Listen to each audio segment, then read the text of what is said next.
Hello friends, welcome to Fahima's learning. இன்னைக்கு நம்ம பார்க்க போகிறது என்னன்னா ஆப்ரேட்டர்ஸ் தான். ஆப்ரேட்டர்ஸ்னால் என்னது? ஆப்ரேஷன்ஸ். நம்மளுடைய ப்ரோக்ராமில் ஏதோ ஒரு ஆப்ரேஷன்ஸை பண்ணுறதுக்கு உதவுறது தான் ஆப்ரேட்டர்ஸ். ஆப்ரேட்டர்ஸ் அப்படின்றது என்னன்னா சிம்பிள்ஸ். ஆப்ரேட்டர்ஸ் ஆர் சிம்பிள்ஸ் அப்படின்னு சொல்லலாம். அதில் இன்னைக்கு நம்ம ஃபஸ்ட்டு பார்க்க போகிறது என்னன்னா அரித்மெட்டிக் ஆப்ரேட்டர்.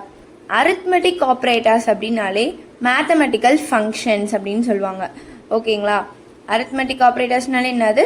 Mathematical functions. அந்த டிஸ்கிரிப்ஷனில் கூட பாருங்களேன், அடிஷன், சப்ராக்ஷன் அந்த மாதிரி எழுதியிருக்கேன். ஸோ அப்போ ஆப்ரேட்டரில் என்னெல்லாம் இருக்குது பாருங்கள். அடிஷனில் ஆட் பண்ணலாம். ஒரு 2 விஷயத்தை நம்ம வந்துட்டு ஆட் பண்ணலாம். இங்கே 5 + 3 அந்த மாதிரி பண்ணியிருப்பாங்க. இந்த மாதிரி 5 - 3, 5 × 3 இந்த மாதிரி இருக்கா. அந்த plus, minus, multiplication, division, floor division, modulus, exponent, இதெல்லாம் தான் வந்துட்டு நம்மளுடைய ஆப்ரேட்டர்ஸ் அப்படின்னு சொல்கிறது. ஓகேங்களா? இதெல்லாம் தான் நம்மளுடைய ஆப்ரேட்டர்ஸ். வெறும் ஆப்ரேட்டர்ஸ்ன்னு சொல்கிறத விட இதெல்லாம் வந்துட்டு அரித்மெட்டிக் ஆப்ரேட்டர்ஸ்ன்னு சொன்னால் கரெக்டாக இருக்கும். இப்போ 5 + 3 பண்ண என்ன வரும்? 8 அப்படின்னு வரும். இப்போ 5 + 3 நம்ம போட்டோம்னா ப்ரோக்ராம் நம்மளுக்கு 8ன்ற ஆன்சரை ரிட்டர்ன் பண்ணும். இதே மைனஸ் போட்டோம் அப்படின்னா என்ன ரிட்டர்ன் பண்ணும்? 2 அப்படின்னு வந்துட்டு ரிட்டர்ன் பண்ணும். இப்போ இந்த ப்ளஸ்ஸு, இந்த மைனஸ்ஸு இதெல்லாம் இருக்குது பார்த்தீங்களா? அதெல்லாம் ஆப்ரேஷன்ஸை பண்ணுறதுக்கு யூஸ் ஆகுது.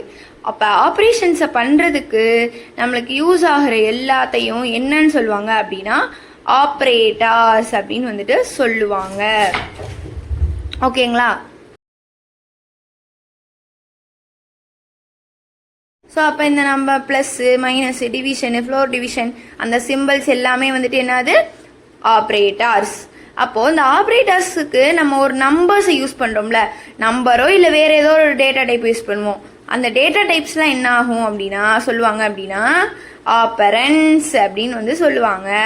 அப்போ இங்கே அந்த ப்ளஸ்ன்றது எதில் யூஸ் ஆகுது? 5லேயும் 3லேயும். அப்போ அந்த 5A 3A அப்படின்றதெல்லாம் என்னது? நம்மளுக்கு ஆப்பரன்ஸ். இப்போ டிவிஷன் நம்மளுக்கு தெரியும் தானே? டிவிஷன்ல என்ன வரும்? மேலே இருக்கக்கூடிய கோஷன்ட் வந்து நம்மளுக்கு ஆன்சராக வரும். அப்போ வெறும் டிவைட் பண்ணால் நம்மளுக்கு இங்கே என்ன வரும்? கீழே இடம் இல்லைன்றதுக்காக திரும்ப சைடில் 10ன்னு எழுதி அது ரிமைண்டர் வந்து 0ன்னு வரும். மேலே நம்மளுக்கு 5ன்னு வந்துடும். இப்போ இந்த 2.5 அப்படின்றத ஃபுல்லாக ரிட்டர்ன் பண்ணிச்சு அப்படின்னா அது டிவிஷன். ஓகேங்களா? இந்த 2.5ல பாயிண்ட்டுக்கு முன்னாடி இருக்கிறத மட்டும் ரிட்டர்ன் பண்ணிச்சு அப்படின்னா அதுதான் ஃப்ளோர் டிவிஷன். ஃப்ளோருக்கு கொண்டு வந்துடும். ஃப்ளோர்னு என்னது? கீழே. ஓகேங்களா? ஃப்ளோர்னு என்னது? கீழே. அப்போ 2.5 நம்ம ஓலா பார்த்தோம் அப்படின்னா ஒன்று 3ன்னு சொல்லலாம், இல்லை 2ன்னு சொல்லலாம். பட் ஃப்ளோருன்றப்ப 2 தான் சொல்லணும். சிம்பிளாக சொல்லணும்னா ஃப்ளோர் டிவிஷன் பாயிண்ட்டுக்கு அடுத்து இருக்கிறத விட்டுரும். பாயிண்ட்டு அப்புறம் அந்த பாயிண்ட்டுக்கு அடுத்து இருக்குது ஃபுல்லாக விட்டுட்டு பாயிண்ட்டுக்கு முன்னாடி என்ன இருக்கோ அதை மட்டும் கொடுக்கும். ஸோ அதுக்கு 2 வரும். 2.5க்கு வெறும் 2 மட்டும் வரும் ஃப்ளோர் டிவிஷன் பண்ணால். 3.9க்கு ஃப்ளோர் டிவிஷன் பண்ணால் 3 மட்டும் வரும். 3.9னாலுமே நம்மளுக்கு 4ன்னு போகாது, 3 தான் வரும். ஏன்னா 3.9 பக்கத்தில் யார் இருக்கா? 4 தானே இருக்காங்க. ஆனாலுமே இந்த ஃப்ளோர் டிவிஷன் என்ன தான் பண்ணும்? பாயிண்ட்லேருந்து பாயிண்ட்டுக்கு அடுத்து இருக்கிறதெல்லாம் விட்டுட்டு பாயிண்ட்டுக்கு முன்னாடி என்ன இருக்கோ அதை தான் ரிட்டர்ன் பண்ணும். இப்போ கீழே எழுதுறதெல்லாம் பாருங்கள். 3.5க்கும் 3 தான், 3.6க்கும் 3 தான், 3.1க்கும் 3 தான். ஓகேங்களா? இப்போ 4.2 தான் அப்படி எழுதியிருக்கேன். 4.2னாலுமே நம்மளுக்கு என்ன வரும்? 4 தான் வரும். ஓகேங்களா? ஸோ இதை மாதிரி தான் நம்மளுடைய ஃப்ளோர் டிவிஷன் வந்துட்டு ஒர்க் ஆகும். அதே மாதிரி 26.6க்கு என்ன வரும்? 26 அப்படின்றதான் வந்துட்டு ஃப்ளோர் டிவிஷனோட ஆன்சராக வரும். இடம் வந்து கொஞ்சம் கன்ஜஸ்டடாக இருக்குது, அண்டும் என்னால் பண்ண முடியல. சரி வாங்க நெக்ஸ்ட்டு போகலாம். Next modulus. ஸோ கொஞ்சம் அட்ஜஸ்ட் பண்ணிக்கோங்க. நெக்ஸ்ட்டு பார்த்தீங்கன்னா மாடுலஸ். அந்த மாடுலஸ்ன்னு எழுதியிருக்குல்ல, அது வந்து பாருங்கள் ரிமைண்டர் அப்படின்றது. ரிமைண்டர்னு என்னது? பேலன்ஸ் நம்மளுக்கு என்ன இருக்கோ அதுதானே ரிமைண்டர். மேலே இருக்க கோஷன்ட்டை கொடுத்துச்சு, ஃபுல்லாக கொடுத்துச்சு அப்படின்னா டிவிஷன். பாயிண்ட்டுக்கு முன்னாடி இருக்கிறது மட்டும் கொடுத்தா ஃப்ளோர் டிவிஷன். இப்போது இதுக்கான ஒரு ரிமைண்டர் வரும்ல. இப்போ இதுங்க என்ன வரும்? ரிமைண்டர் நம்மளுக்கு ஃபர்ஸ்ட் டைம் என்ன வருதோ அதை தான் அது கொடுக்கும். ரிமைண்டர் அப்படின்னா என்னது? ஃபஸ்ட்டு ஒரு நம்பரு டிவைடட் பை இன்னொரு நம்பர்னு கொடுப்பாங்க. அது ரெண்டையும் நீங்கள் வெறுமனே டிவைட் பண்ணால் என்ன வருமோ அதுதான் ரிமைண்டர். இங்கே நம்மளுக்கு ரிமைண்டர் 1ன்னு வந்திருக்கு.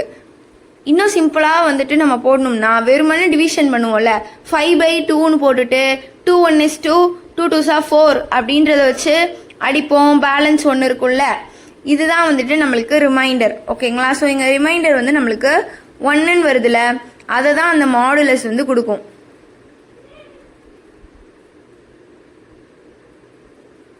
இப்போ 4 mod 2ன்னு வச்சுக்கோங்களேன்.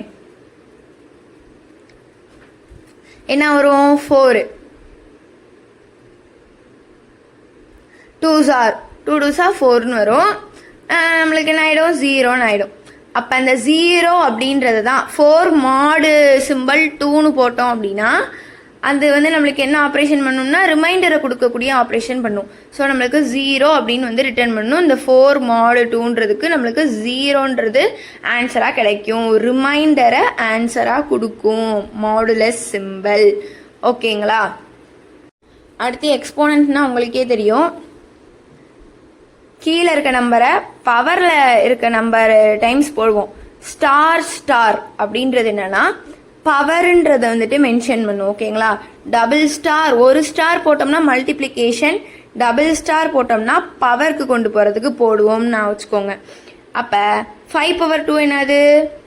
2 டைம் 5 எழுதணும். கரெக்ட் தானே? 5/2 என்னது? 5 × 5. அப்போ 5 × 5 என்ன வரும்?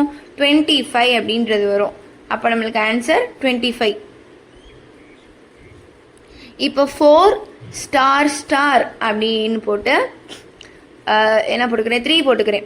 அப்போ என்ன அர்த்தம்னா 4 கியூப்னு அர்த்தம், அதாவது 4/3ன்னு அர்த்தம். அப்போ நம்மளுக்கு என்னன்னு வரும்? 4 வந்து 3 டைம்ஸ் எழுதணும். 4 × 4 × 4 என்ன வரும்? 4 4s are 16, 16 4s are என்ன வருதோ அது 64 சம்திங் வந்து வரும்.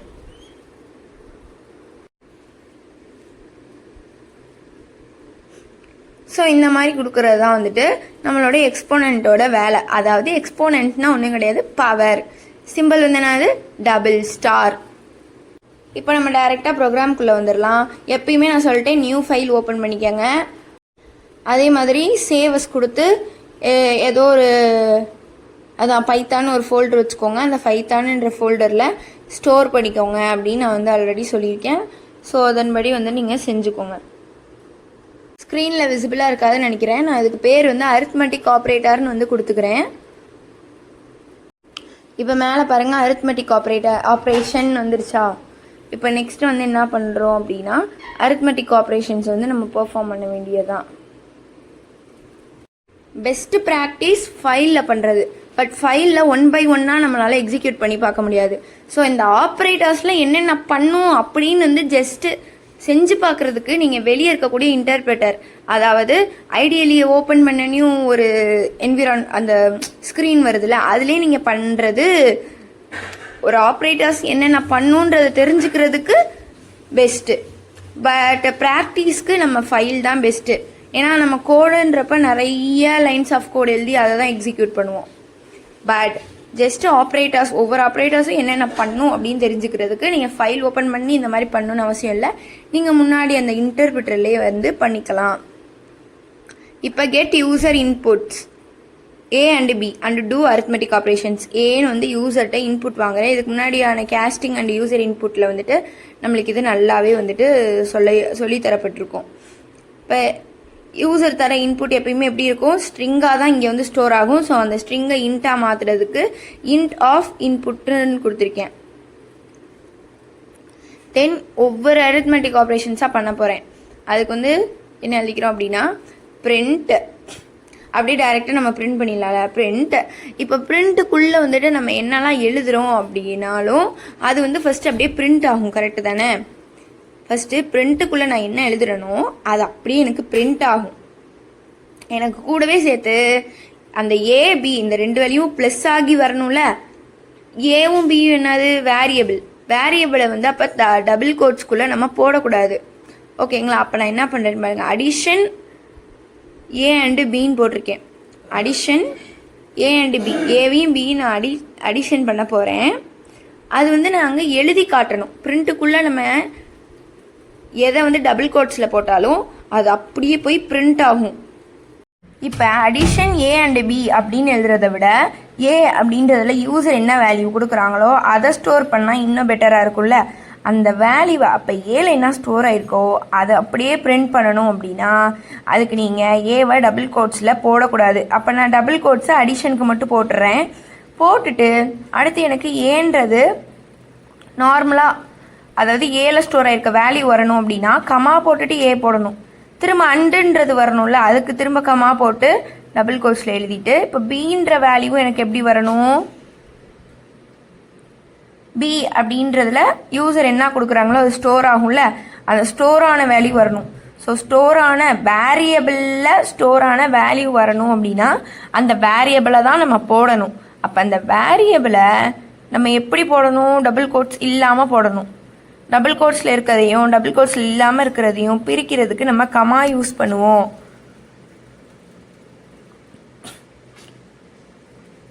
இப்போ வந்து உங்களுக்கு புரியுமா என்னன்னு தெரில. நான் வந்து எக்ஸிக்யூட் பண்ணி காட்டினேன் அப்படின்னா உங்களுக்கு சூப்பராக புரிஞ்சிடும். அவ்வளோதானா? நோ, ஏ ப்ளஸ் பி வரணும். ஏ ப்ளஸ் பி என்னது?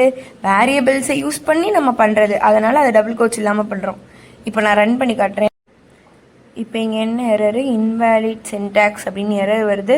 ஓகே, இங்கே பாருங்களேன், அந்த பி பக்கத்தில் நான் வந்து கமா போடல, கோலன் பக்கத்துலேயும் நான் கமா போடல. அது ரெண்டையும் இப்போ நம்ம மாற்றணும். இங்கே வந்துட்டு கமா வரும், அதேமாரி இங்கே வந்துட்டு நம்மளுக்கு இதை பிரிக்கிறதுக்கு, இதுலேருந்து இதை பிரிக்கிறதுக்கு கமா வரும். இப்போ ரன் பண்ணுறேன். இப்போ எனக்கு யூசர்கிட்ட இன்புட் கேட்குது. 10ன்னு கொடுத்துட்றாங்க, அதாவது நான் தான் கொடுக்குறேன். ஏ கொடுத்த இடத்துல 10, பி கொடுத்த 20, அடுத்து 30ன்றது ஆட் ஆகி வந்துருச்சு நம்மளுக்கு. அடுத்து திரும்ப நம்ம ஓப்பன் பண்ணிக்கலாம். அடுத்தடுத்த ஆப்ரேஷன்ஸ் மொத்தமாக பண்ணி பார்த்துடலாம். இப்போ இங்கே வந்து பார்த்தோம்னா ஏ இடத்துல வந்துட்டு 10ன்னு வந்துச்சு, பின்னு இடத்துல 20 வந்துச்சு. ஏ ப்ளஸ் பியில் 10 + 20 சேர்ந்து 13 வந்து நம்மளுக்கு ரிசல்ட்டில் வந்துருந்துச்சு. இப்போ இதே மாதிரி சப்ராக்ஷன், டிவிஷன், ஃப்ளோர் டிவிஷன் எல்லாத்துக்கும் நம்ம பண்ணிக்கலாம்.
அவ்வளோதான், எல்லாத்தையும் எழுதியாச்சு. இப்போ ரன் பண்ணலாம். Run module. ஓகே, யூசர் 10ன்னு கொடுக்குறாங்க, 20ன்னு கொடுக்குறாங்க. அடிஷன் பாருங்கள், எல்லாமே பாருங்கள் நம்மளுக்கு வந்துருச்சு. இப்போ இங்கே பாருங்கள், 10 + 20 13 வந்துருச்சு. 10 - 20 -10ன்னு வந்துருச்சு. 10 / 20 0.5 வரும், பாயிண்டோடு சேர்ந்து வந்துருச்சு. மல்டிப்ளிகேஷன் 200 வந்திருக்கு. 10 × 20 200 வந்திருக்கு. மாடுலஸ் பாருங்கள், கரெக்டாக நம்மளுக்கு என்ன வரும்? ஃபஸ்ட் எடுத்தனே ரிமைண்டர் 10ன்னு வரும். ஆமாம் தானே? 10 20 உள்ளே போகிறப்ப பேலன்ஸ் நம்மளுக்கு 10 வரும். அடுத்து ஃப்ளோர் டிவிஷன், அதான் ஃபஸ்ட்டு டிவிஷன் என்ன வந்துச்சு? 0.5. அப்போ 0.5 அதை ரெண்டையும் விட்டுட்டு பாயிண்ட்டுக்கு முன்னாடி இருக்கிறது மட்டும் என்னது? 0. ஸோ ஃப்ளோர் டிவிஷனில் 0 வந்திருக்கு. அண்ட் எக்ஸ்போனண்ட்டில் இது வந்திருக்கு. இதை ஒருக்கு நீங்கள் ஹேண்ட்லையும் கூட போட்டு பாருங்கள். நம்மளுக்கு இந்த ஆன்சர் தான் வரும். ஓகே ஃப்ரெண்ட்ஸ், இதோட நம்ம வீடியோ முடிஞ்சிச்சு. நெக்ஸ்ட் வீடியோ பார்க்குறதுக்கு நம்மளோட சேனலை ஃபாலோ பண்ணிக்கோங்க. தேங்க்யூ.